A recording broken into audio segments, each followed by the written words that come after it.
नमस्कार। आज हम गजानन माधव मुक्तिबोध जी द्वारा रचित कविता सहर्ष स्वीकारा है पढ़ेंगे, जिसमें कवि जीवन में आने वाले हर सुख दुख, मान अपमान सबको खुशी खुशी स्वीकार करने की प्रेरणा देते हैं। इस कविता में कवि ने किसे संबोधित किया है? माँ को, पत्नी को, प्रेमिका को या प्रकृति रूप में ईश्वर को, यह स्पष्ट नहीं है। फिर भी कवि का जो एक सूफियाना प्रेम है बहुत ही सुंदर और भावनात्मक है। तो आइए पढ़ते हैं कविता सहर्ष स्वीकारा है। कवि कहते हैं, जिंदगी में जो कुछ है जो भी है सहर्ष स्वीकारा है, इसलिए कि जो कुछ भी मेरा है वह तुम्हारा है। वे कहते हैं जिंदगी में जो कुछ भी है, एक होता है स्वीकारना मन से बेमन से, एक होता है खुशी खुशी। तो वही कवि कहते हैं कि मुझे ज़िंदगी में जो कुछ भी मिला मैंने उसे स्वीकारा है। कैसे? सहर्ष, हर्ष के साथ, खुशी के साथ, इसलिए कि जो कुछ भी मेरा है वह तुम्हें प्यारा है। यानी कवि ये कहते हैं कि अगर ईश्वर से भी कुछ मिला, कितनी आपदाएं आती हैं, कितनी परिस्थितियां आती हैं, तो कवि कहते हैं कि मैंने उसे स्वीकार किया है। क्यों? क्योंकि तुमने तो मुझे दिया है ये। फिर आगे है, गर्बीली गरीबी यह, ये गंभीर अनुभव सब, यह विचार वैभव सब, दृढ़ता यह, भीतर की सरिता यह, अभिनव सब, मौलिक है मौलिक है। अब आगे वो कहते हैं, ये जितनी मेरी गर्बीली गरीबी है, मेरे अंदर एक गरीबी है, लेकिन मेरी जो गरीबी मुझे मिली है मेरे भाग्य में, तो वो कह रहे हैं उसमें भी एक स्वाभिमान है। ये गंभीर अनुभव सब, कहते हैं जितना भी इस जीवन के उतार चढ़ाव में मैंने गंभीर अनुभव देखे, ये विचार वैभव कि निर्धन होते हुए भी विचारों में एक लेकिन वैभवता है, विचारों से वह समृद्धशाली है।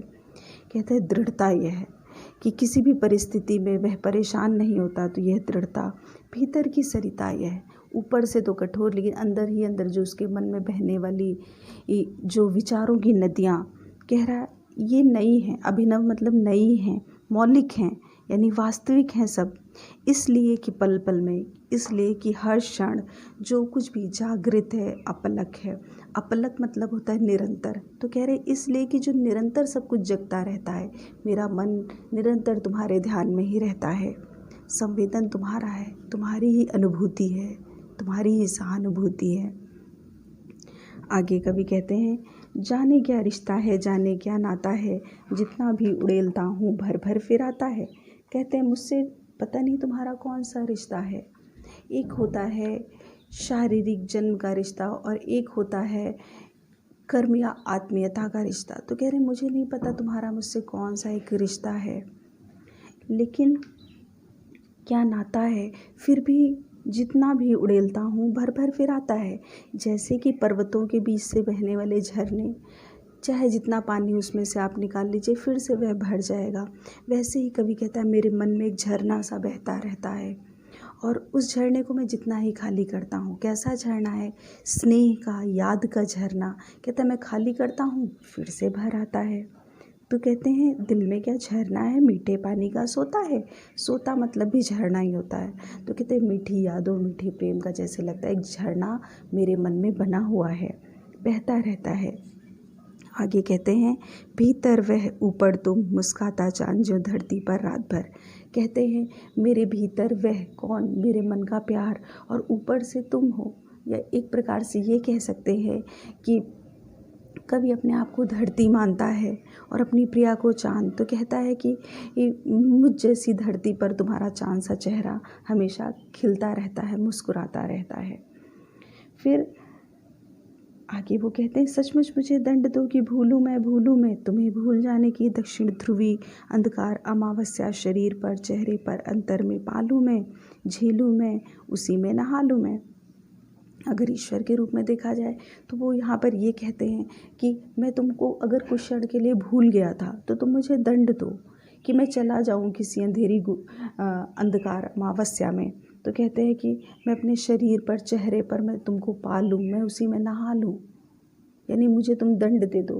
और प्रिया के रूप में हो तो ये कहा जा सकता है कि जैसे बहुत रोशनी में भी आँखें चकाचौंध हो जाती हैं।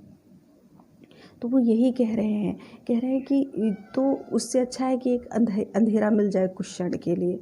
तो वो यहाँ पे यही कहना चाह रहे हैं, कह रहे हैं कि उस चांदनी रात तो सबको अच्छी लगती है, अंधेरी रात तो किसी को नहीं पसंद है, लेकिन वह दंड लेना चाहता है। वो इतनी अतिशय प्यार हो गया है कि वह अब उससे दूर जाना चाहता है। वे कहते हैं कि इसलिए कि तुमसे ही परिवेष्टित आच्छादित रहने का रमणीय उजाला अब सहा नहीं जाता। परिवेष्टित चारों ओर से आच्छादित है, घिरा हुआ है। तो कहते हैं क्योंकि तुमसे जो चारों ओर बस मेरी कहते हैं ना, दिलो दिमाग में जो छाना, मेरे दिलो दिमाग में बस तुम ही छाई हो। तो कह रहे हैं ये उजाला अब सहा नहीं जाता। आगे कहते हैं ममता के बादल की मंडराती कोमलता भीतर पिराती है। कहते हैं कि जो एक ममता का बादल है, अपनत्व का बादल है, अपनापन है, कह रहे हैं अब यह कोमलता जो है ना मेरे अंदर ही अंदर दर्द देती है। कहते हैं कमज़ोर और अक्षम हो गई है अब यह आत्मा। क्यों? क्योंकि इतना अपनापन हो गया है, इतना स्नेह हो गया है कि अब मैं अंदर तक भीग गया हूँ। उस स्नेह के बादलों में मैं बिल्कुल भीग गया हूँ। तो होता है ना कि जैसे बारिश में होता है, भीग तो गया लेकिन वजन बढ़ता, वही कह रहे हैं अब वो एक प्रकार से वजन बढ़ गया है, मेरी अंतरात्मा पूरी तरीके से भीग गई है। तो कह रहे हैं अब वह भारी सी हो गई है, भीतर ही पिराती है। पिराती मतलब होता है दर्द होना।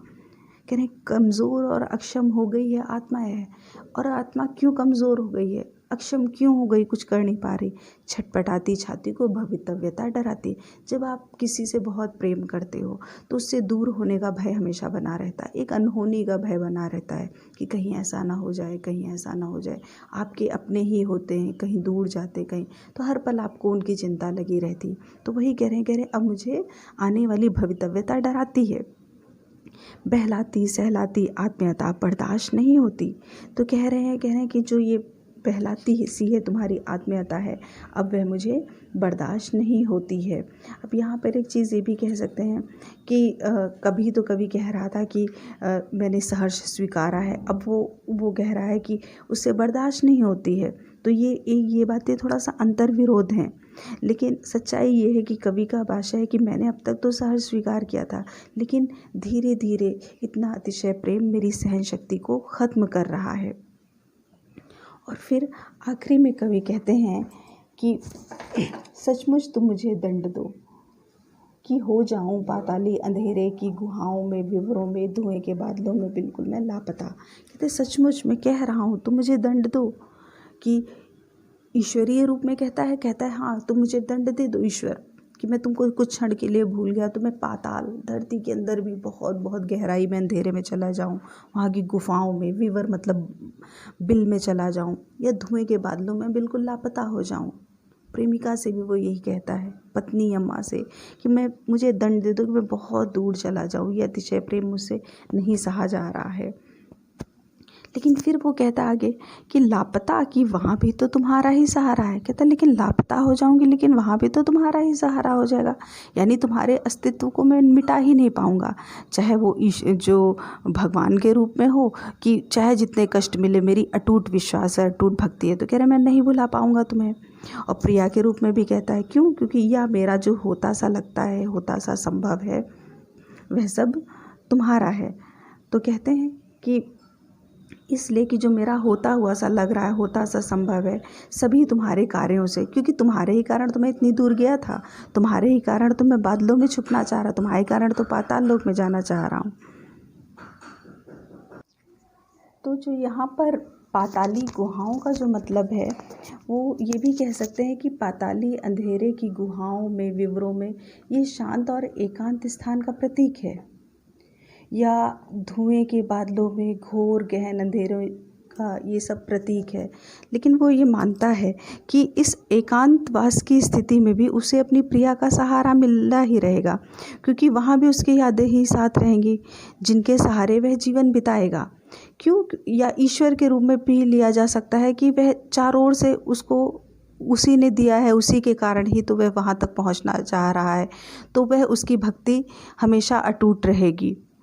क्यों, क्योंकि कह रहे हैं कि सभी वह तुम्हारे ही कारण के कार्यों का घेरा है। फिर यहाँ पर उसके प्रेम की गहराई पता चलती कवि की, कि वह चाहे जहाँ चला जाएगा, चाहे जहाँ पहुँच जाए, लेकिन वह उसकी यादों से दूर नहीं हो सकता है।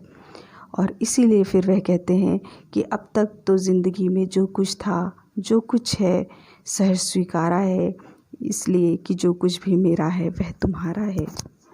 इसलिए कि जो कुछ भी मेरा है वह तुम्हारा है। यह थी कवि गजानन मुक्तिबोध जी की सुंदर रचना सहर्ष स्वीकारा है।